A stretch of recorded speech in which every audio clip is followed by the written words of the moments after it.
Complexo de Saqqara. Saqqara é a primeira manifestação do avançado conhecimento dos sacerdotes da Escola de Mistérios Olho de Horus, cujas ruínas existem até hoje.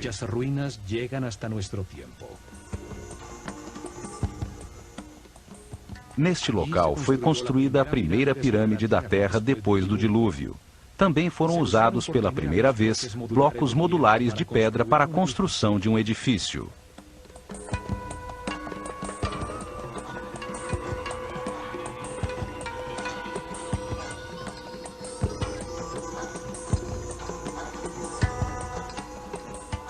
Nas paredes, esculpiram hieroglifos com os primeiros textos religiosos da história.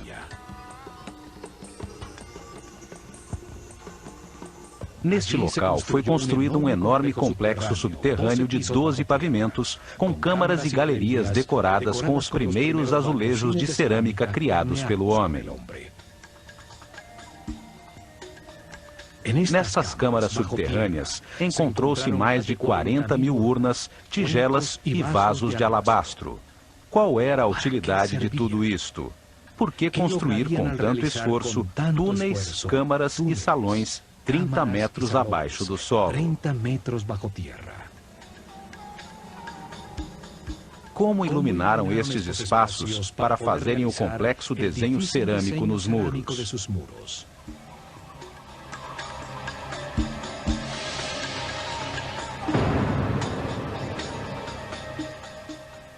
Por que as construções são volumes maciços de pedra sem nenhuma utilidade aparente? O que uma sociedade de cerca de 4 milhões de pessoas podia ganhar ao cortar e deslocar mais de 1 milhão de toneladas de pedra para construir este complexo que surpreende pela sua refinada arquitetura?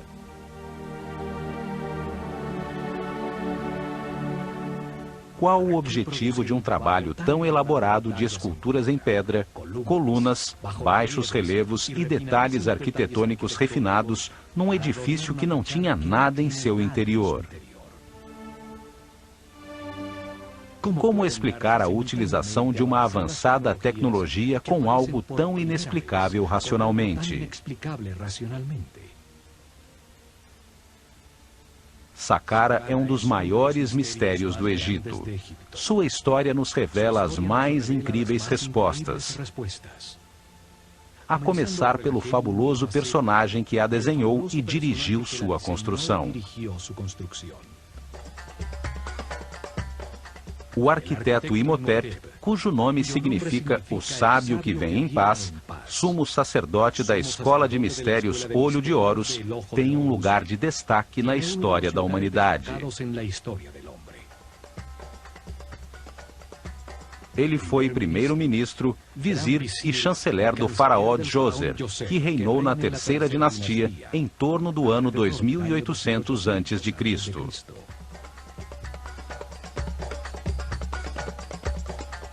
Imhotep nasceu no dia 31 de maio. Seu pai era o arquiteto Khanofer e sua mãe Creduonk. Algumas poucas estatuetas o retratam como uma pessoa simples, usando roupas sóbrias como as de um monge. Ele foi o pai da arquitetura, passando de trabalhos com madeira e barro a trabalhos com blocos modulares de pedra. Desenhou também as primeiras colunas esculpidas no formato de flores de lótus nos capitéis.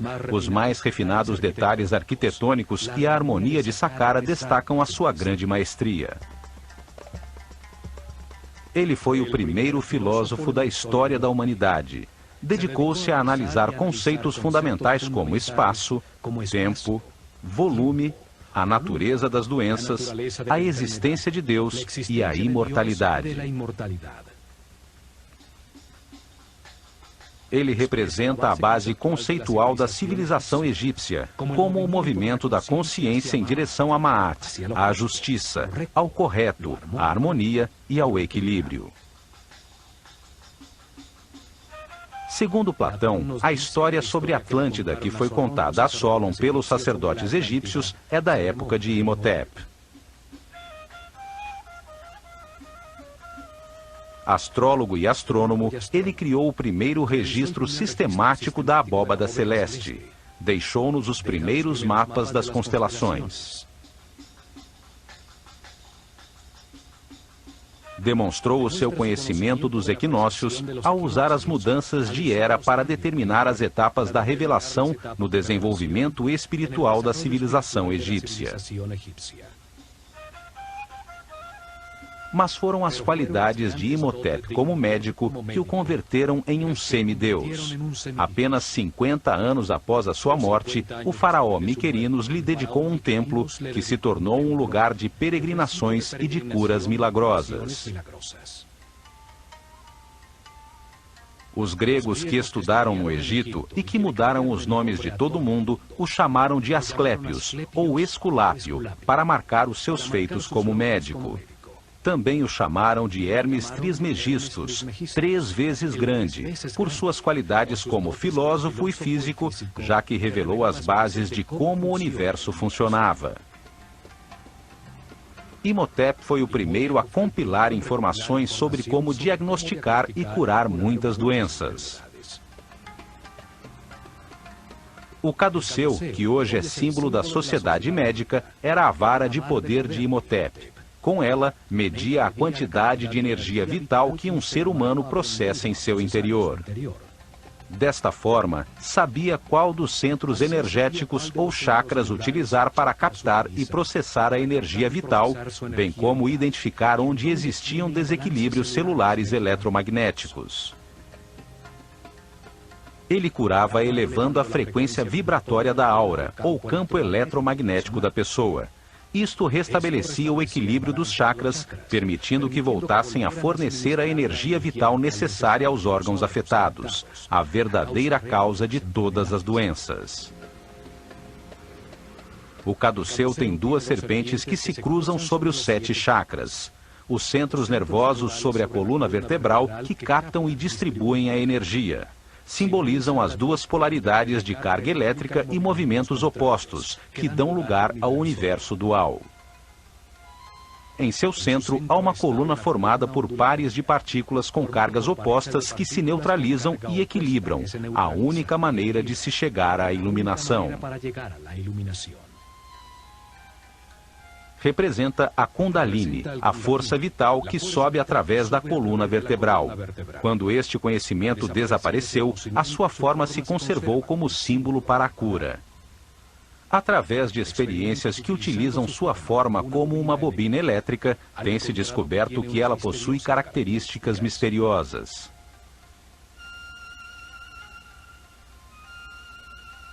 Quando se aplica uma corrente elétrica, não se detecta nenhum campo de força, embora os seus efeitos sejam comprovados, pois é gerada uma ressonância em todas as frequências e longitudes de ondas. Pode ser usado como emissor e receptor de sinais radioelétricos, como se emitisse raios laser. O papiro médico Ebers mostra a maneira como Imhotep misturava a magia com a medicina. Suas fórmulas e remédios estão cheios de rezas e encantamentos, pois ele acreditava que a medicina não curaria sem que recebesse poder através da energia da palavra. Seus textos e ensinamentos passaram secretamente de geração em geração durante milênios. São a base dos conhecimentos gnóstico, templário, Illuminatis, Rosa Cruz e maçom.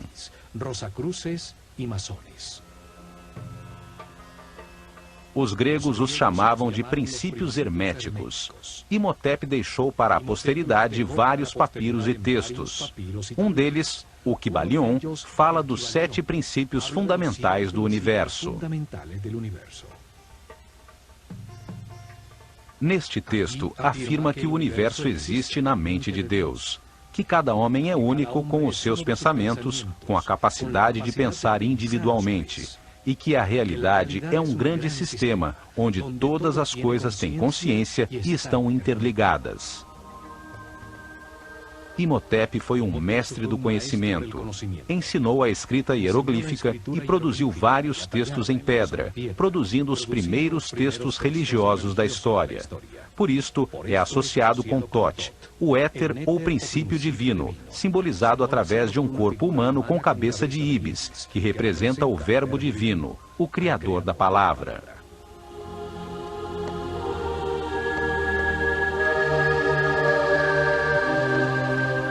Não há dúvidas de que Imhotep foi um ser especial, e com o passar dos anos, ele se tornou um mito, associado ao divino.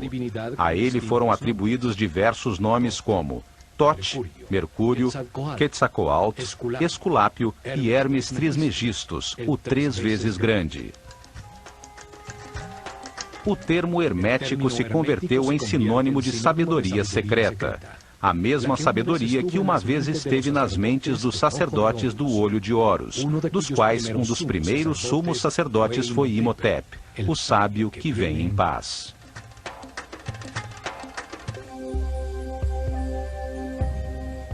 Foi Imhotep quem decidiu onde se construiria Saqqara para suas misteriosas finalidades.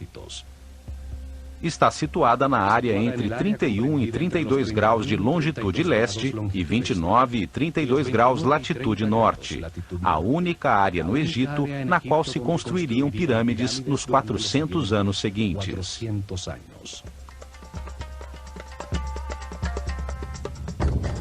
Uma zona desértica a 14 quilômetros ao sul do Cairo, ao lado de Mênfis, a desaparecida capital do Egito.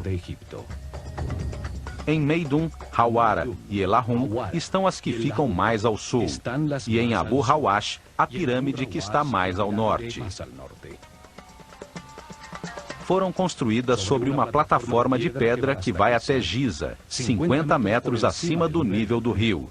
Assim, garantia que o nível das águas não inundasse os trabalhos subterrâneos que havia planejado. Em uma zona onde existem outras 8 pirâmides menores, construídas nas dinastias 4, 5 e 6. Saqqara fica exatamente sobre um dos nódulos principais da rede eletromagnética do planeta, onde melhor se pode utilizar a força de sua energia telúrica para fazer vibrar uma grande massa de pedra. Nesta área ocorrem os efeitos eletromagnéticos naturais mais poderosos do planeta. Aí está localizado um de seus chakras. Aí também passa a corrente telúrica, a carga terra negativa que leva sua energia vital. Este é um local de confluência maior das chamadas linhas-lei, perfeito para que um grande volume de pedra, com alto conteúdo de cristais de quartzo, ao vibrar, produza energia estática negativa devido à fricção de suas moléculas. A atmosfera está carregada com 500 volts de corrente positiva por metro quadrado, 5 vezes o normal. É um ponto de poder no planeta, que aumenta os efeitos energéticos da pirâmide que Imhotep construiu. Esta localização de Saqqara era fundamental para poder utilizar a pirâmide como um condensador elétrico que captava, como uma antena, a energia positiva da atmosfera nos cristais de quartzo das louças de granito que uma vez cobriram sua parte exterior.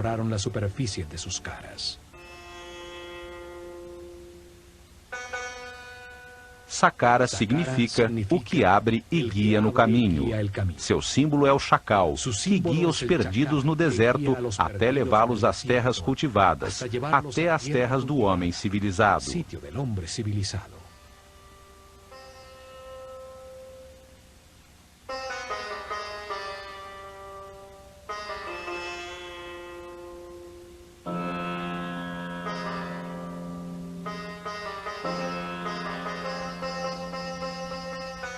Ao longe, a primeira que se via era a pirâmide branca, rodeada por uma grande muralha, a primeira construída em blocos de granito cortado em sofisticados baixos relevos e umbrais.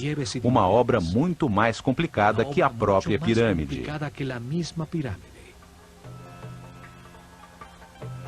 130 mil toneladas de granito formavam um muro de pedra alto e especial que rodeava os 15 hectares do complexo, protegendo-o do caos exterior e atribuindo-lhe uma forma retangular, ajustada exatamente na direção cardial norte-sul, paralela ao curso do Nilo.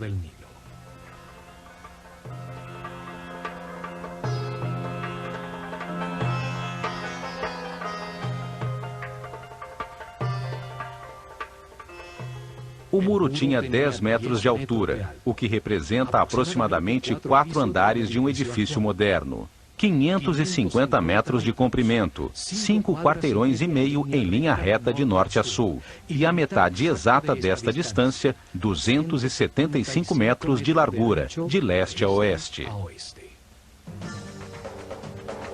O muro é o primeiro componente da máquina quântica desenhada por Imhotep em Saqqara. Todo o complexo era como um grande circuito eletrônico, só que em pedra e em maior escala. O muro funcionava como um cordão eletromagnético que isolava o complexo, fechando e protegendo todo o circuito. Para cumprir este objetivo, não são necessários cabos elétricos, apenas que as moléculas do material que lhe dão forma tenham um alto conteúdo de cristais de quartzo. O granito de Tura, local muito próximo de Saqqara, tem um grande conteúdo de quartzo. O quartzo organiza as suas moléculas em tetraedros, uma das 5 formas básicas das quais a matéria é constituída, os chamados sólidos platônicos. Ao vibrar com o planeta, os tetraedros se friccionam entre si, produzindo uma carga elétrica. Os 85 mil metros cúbicos do muro de granito continham uma enorme quantidade de cristais de quartzo que geravam um poderoso campo de força, uma onda radioelétrica constante.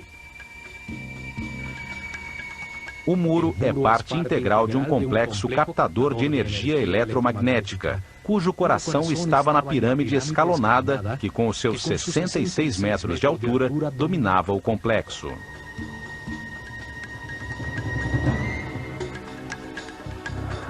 A forma do muro era surpreendente. Entrava e saía de forma regular, gerando pórticos em intervalos constantes. Baixos relevos verticais marcavam os pórticos, que embelezavam e regularizavam o conjunto, produzindo uma sensação de harmonia com um estilo arquitetônico quase ultramoderno.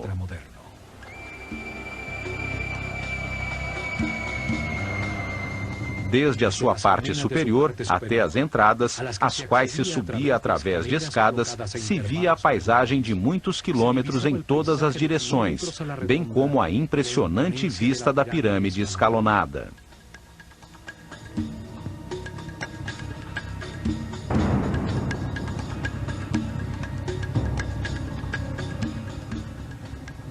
Não só foi a primeira construção monumental construída em pedra talhada pelo homem, mas tem uma série de detalhes arquitetônicos que indicam uma maestria e um conhecimento que nunca foram superados em todo o desenvolvimento posterior àquela civilização.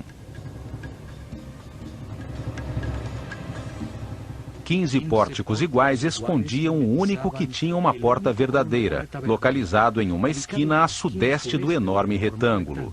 Constituía-se de um estreito corredor de acesso que só permitia a entrada de um visitante por vez.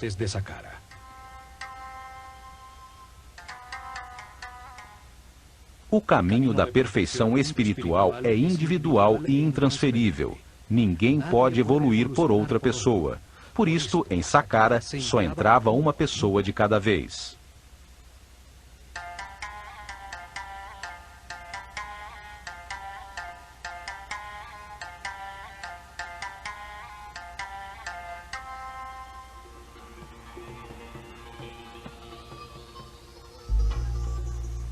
Um muro tão alto, com 14 portões falsos e apenas um verdadeiro, numa entrada tão estreita que parecia haver sido construído com propósitos de defesa. No entanto, Saqqara nunca teve uma porta em sua única entrada. A tecnologia aplicada restringia o acesso aos seres com mentes primárias, os que tinham um campo elétrico pessoal carregado negativamente. Desde o comprido corredor, logo abaixo do muro e ao longo de toda a galeria das 48 colunas, existia um campo de força poderoso que ampliava os sentimentos do visitante. Se existisse ódio, medo ou insegurança em seus corações, sua própria angústia ampliada impedia que penetrassem no complexo.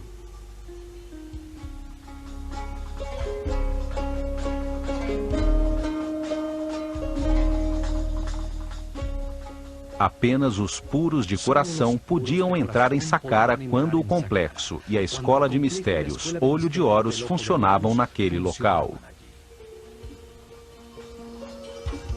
A imponente galeria tem 48 colunas. Sua forma esotérica é a mesma do DNA humano. 20 pares de colunas estreitamente unidas a seus muros, dispostas no sentido em que caminha o Sol sobre o feixe de avanço da energia, a espiral da molécula.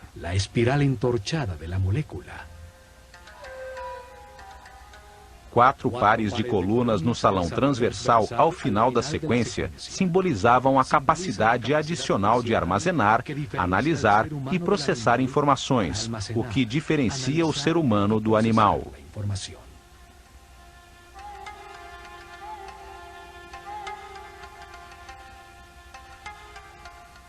As colunas totalmente modulares e com 7 metros de altura estavam dispostas seguindo uma série de princípios arquitetônicos que se repetiriam milhares de anos depois no Partenon. Cada coluna tinha a forma de um papiro. O cilindro tinha uma ligeira convexidade e se estreitava em sua parte superior, acentuando a verticalidade para enganar a visão. Sem esse truque, se veriam curvas sob um ângulo distante. O restaurador de Saqqara, Jean-Philippe Loé, também descobriu que na profundidade da galeria, as colunas mais distantes estavam ligeiramente distanciadas entre si, aumentando a perspectiva e produzindo a sensação de que a galeria era maior.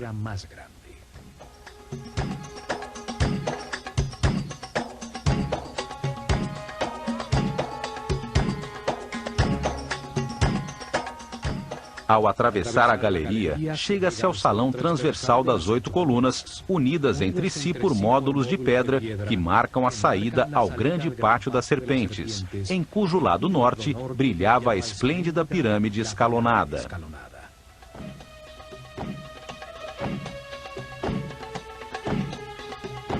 O pátio estava originalmente delimitado por altos muros com intrincados baixos relevos. Formava nichos com uma forma que simboliza uma porta e que, posteriormente, apareceria nos muros de todas as tumbas egípcias.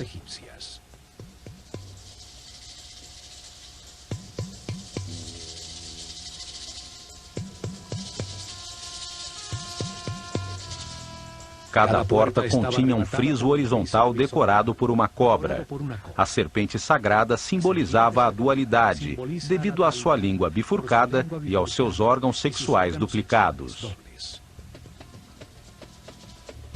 A serpente simbolizava também a determinação para alterar a existência, para começar uma viagem evolutiva independente e tomar as suas próprias decisões. Era a fonte da origem do movimento.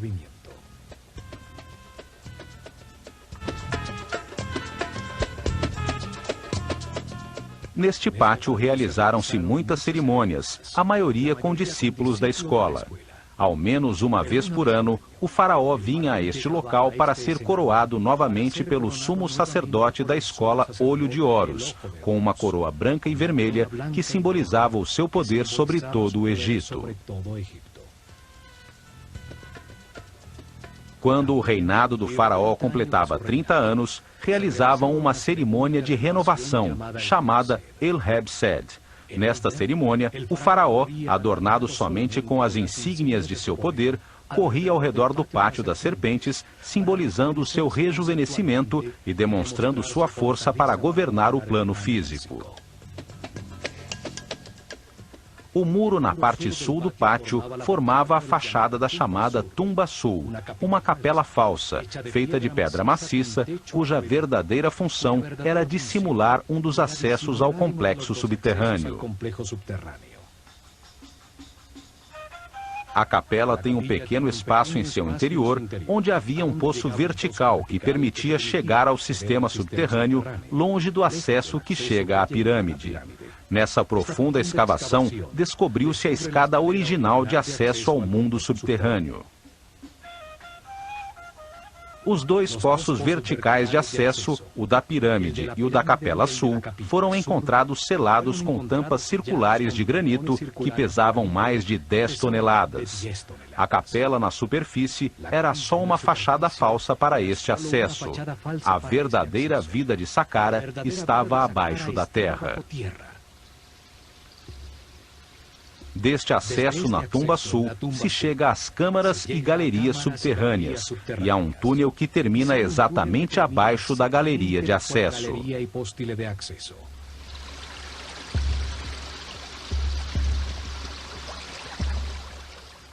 A planta de todo o complexo parece o processador central de um computador.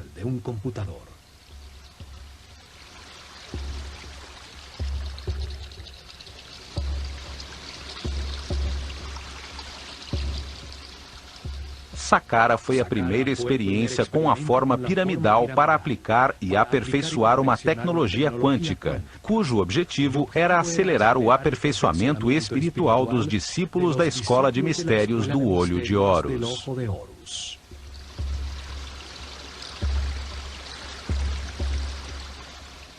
Durante 400 anos, construíram cerca de 100 pirâmides com formas, tamanhos e materiais diferentes, até que o desenho foi aperfeiçoado na Grande Pirâmide de Quéops. Estes conhecimentos foram herdados da civilização Atlante. Tinham como objetivo converter grandes formas piramidais em máquinas quânticas, para a produção de colunas estacionárias de energia que permitiam elevar a frequência de vibração dos iniciados. Isso aumentava a energia vital, ampliava o poder mental e despertava novos sentidos, como a telepatia, bem como a sensibilidade para perceber a aura de outras pessoas. Permitia que a consciência se posicionasse acima do tempo e percebesse a cadeia de reencarnações já vividas.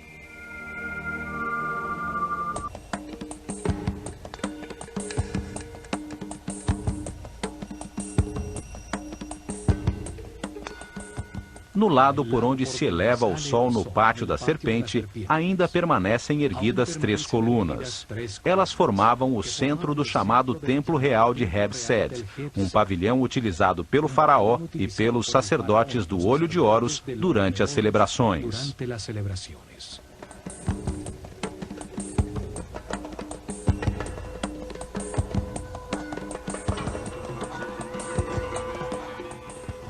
A partir deste pavilhão, seguindo um muro curvo, chegava-se ao pátio retangular de Heb-Sed, paralelo ao pátio central do complexo. Seus lados estavam delimitados por 2 séries paralelas de capelas falsas. É, sem dúvida, uma fachada elaborada sobre um bloco de pedra maciça. Cada série tinha 13 estranhas e misteriosas capelas de pedra maciça. Seus muros não produziam nenhum espaço útil em seu interior. Eram apenas uma fachada bem elaborada, com refinados detalhes arquitetônicos. Sua forma disfarçava o verdadeiro propósito de todo o complexo. A intrincada rede de câmaras, túneis e galerias subterrâneas, desenhadas como um enorme circuito eletrônico, produziam um vórtice eletromagnético. Na frente de cada capela falsa, através de uma estreita e tortuosa passagem, chegava-se a um pequeno santuário exterior, onde estariam as representações simbólicas das forças tutelares do Egito, os protetores divinos.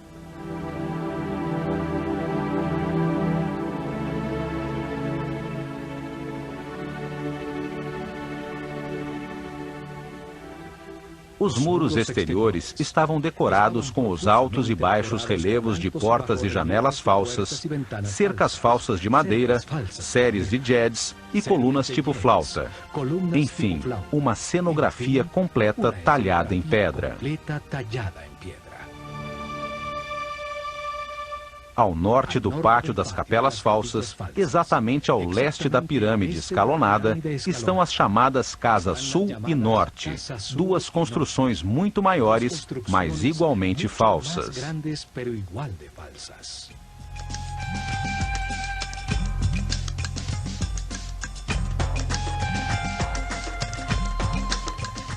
A fachada da Casa Sul tem colunas cilíndricas com capitéis em forma de flor de lótus, símbolo do Alto Egito. Em uma das paredes de um estreito corredor está a pichação mais antiga do mundo, hierática e com comentários que fazem referência ao faraó Djoser. Foi feita por visitantes durante a 18ª dinastia. A fachada da Casa Norte tem colunas com papiros, o símbolo do Baixo Egito, o delta ao norte do país.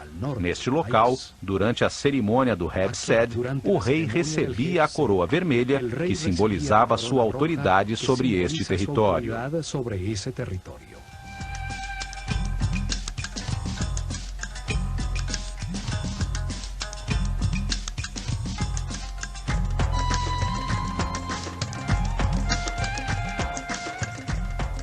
Entre a Casa Norte e o chamado Templo Funerário de Djoser, encontrou-se o chamado Serdab, uma pequena capela com 2 orifícios em um dos seus muros.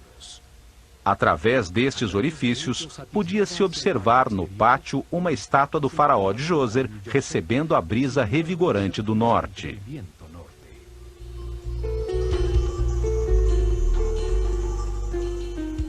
Esta figura impressionante, cujos olhos incrustados de cristal se perderam, é a primeira imagem tridimensional de tamanho natural de um monarca egípcio que se mantém até os dias de hoje.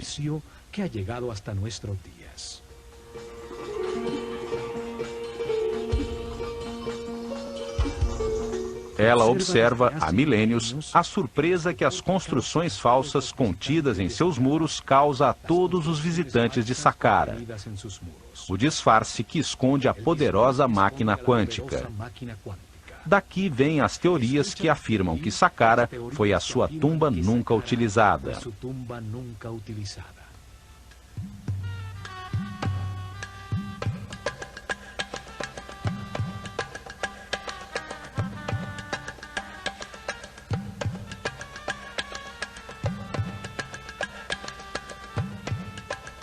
Ao seu lado se encontram as ruínas do templo anexo à pirâmide, com seu único acesso no lado leste.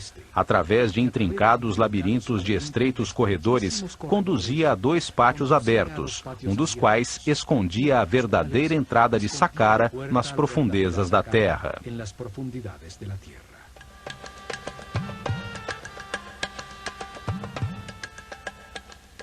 Este pátio tinha como objetivo despistar o acesso principal às galerias subterrâneas. Este esquema de um templo anexo se repetiu em todas as 108 pirâmides que foram construídas nos anos seguintes.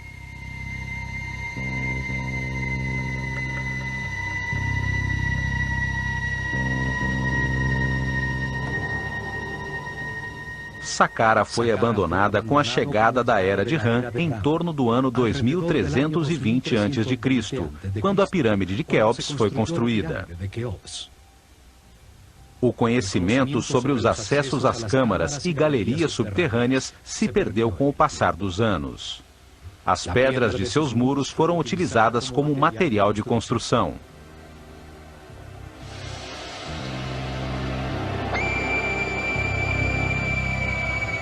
Muitos nobres de períodos posteriores construíram suas tumbas neste lugar sagrado. Hoje, acredita-se que foi um cemitério e que o complexo original é a tumba do faraó Djoser. Durante a 26ª dinastia, em plena decadência da civilização egípcia, ninguém sabia que o templo anexo escondia a entrada à câmara principal. Por ordem do faraó, foi cavado um amplo túnel do lado sul, embaixo da pirâmide, pois se acreditava que ali estava a entrada.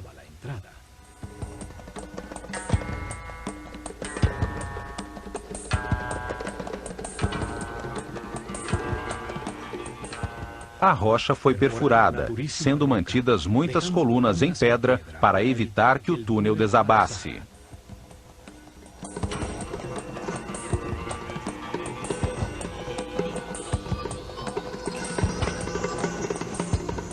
Até que chegaram à Câmara Central, um espaço vazio de 12 andares de profundidade, um poço vertical com a forma de um obelisco virtual, bem no coração da pirâmide.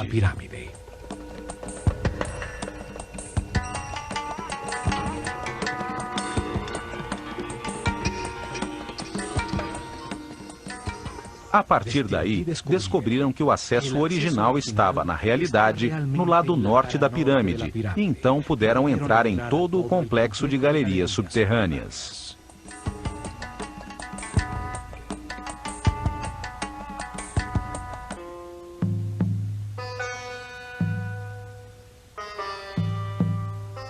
A construção de Saqqara foi feita em 3 etapas, planejadas desde o início por Imhotep.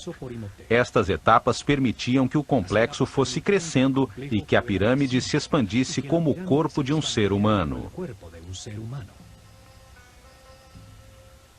A primeira etapa começou com a construção da coluna vertebral do complexo, a escavação do poço vertical da pirâmide, que descia até uma profundidade de 30 metros. 12 andares de profundidade, que equivaliam a 50% da altura total da pirâmide acabada.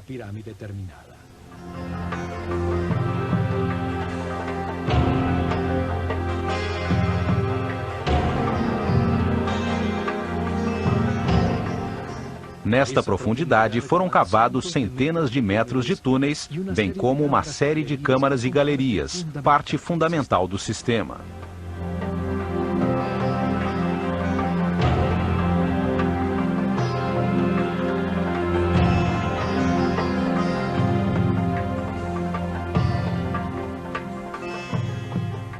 Na segunda etapa, uma pequena pirâmide escalonada foi construída sobre o complexo subterrâneo. Seu peso era exatamente 50% da pirâmide projetada. Utilizava apenas metade dos recursos e do esforço total.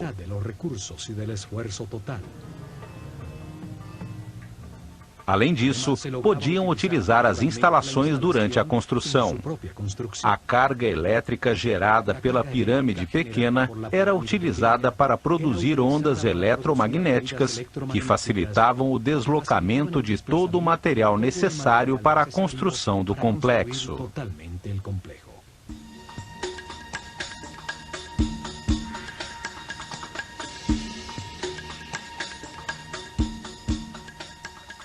A partir da parte frontal da pirâmide, colocavam uma série de pilares chamados djed, a distâncias regulares. Estes transferiam, de um para outro, a carga de íons negativos gerados por suas massas em vibração.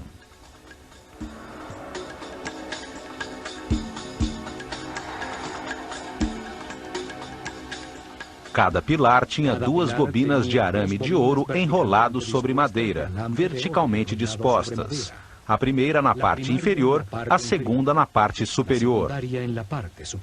O pilar era colocado sobre uma cavidade de fibra molhada em água salgada que produzia um excelente contato terra. Era necessário que um sacerdote de alto nível de consciência e vibração controlasse a energia da mente, de modo a permitir a transferência do fluxo de íons ao primeiro pilar na frente da pirâmide. A partir daí, a carga elétrica fluía de maneira regular de coluna em coluna. Gerava uma avenida eletromagnética até chegar a Tura, a uma pequena distância de Saqqara em frente ao Nilo, no âmbito de poder da pequena pirâmide, onde se localizavam as pedras de granito de quartzo. as louças de granito eram colocadas na frente do último djed. Então, o sacerdote as golpeava com a sua vara, induzindo nas moléculas de quartzo a mesma carga negativa das ondas eletromagnéticas. As duas cargas iguais se repeliam e o bloco levitava. Esse é o mesmo princípio utilizado atualmente pelo trem-bala no Japão, que flutua sobre o poderoso campo eletromagnético dos trilhos, que possui a mesma polaridade do trem.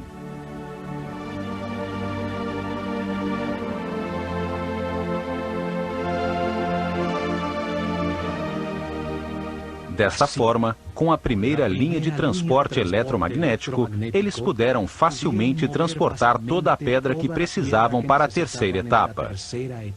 As 425 mil toneladas de pedra para ampliar a pirâmide e as 135 mil toneladas de granito para o muro externo.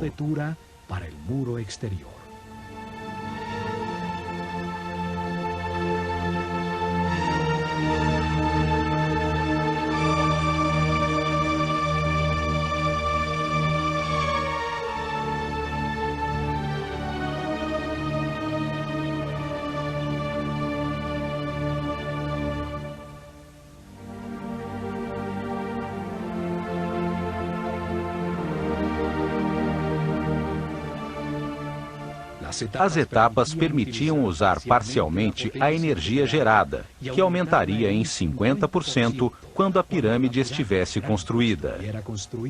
A energia total garantiria uma onda eletromagnética que chegaria até Maidum, o chamado ponto médio, entre Saqqara e as pedreiras de granito vermelho no Alto Egito.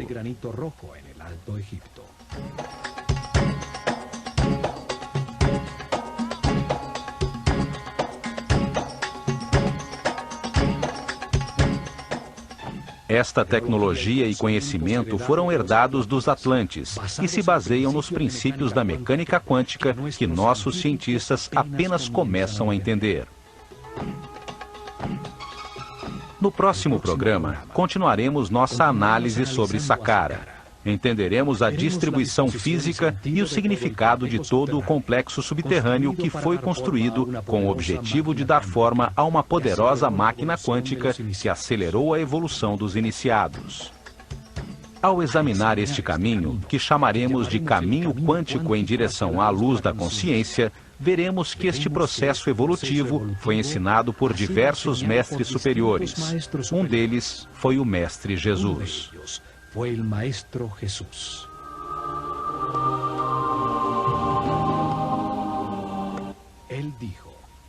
Ele disse que, se seguíssemos o caminho da luz e da vibração do amor, realizaríamos coisas ainda maiores. Ele se referia à utilização das partículas subatômicas da luz, à força criativa que deu forma a este universo.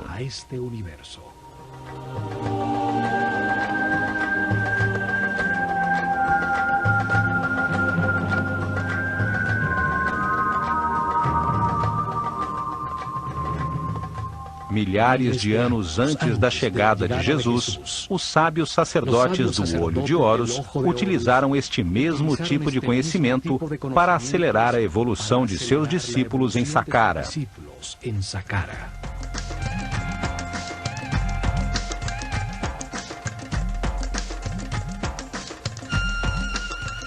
Construíram grandes formas piramidais, máquinas quânticas para a produção de colunas ondulatórias de energia, que usaram para elevar a frequência de vibração dos iniciados. Criaram um centro de comunicação com dimensões superiores que permitiram aos discípulos mais avançados verificar o caminho da luz. Receberam informações de seres mais evoluídos, de mestres superiores.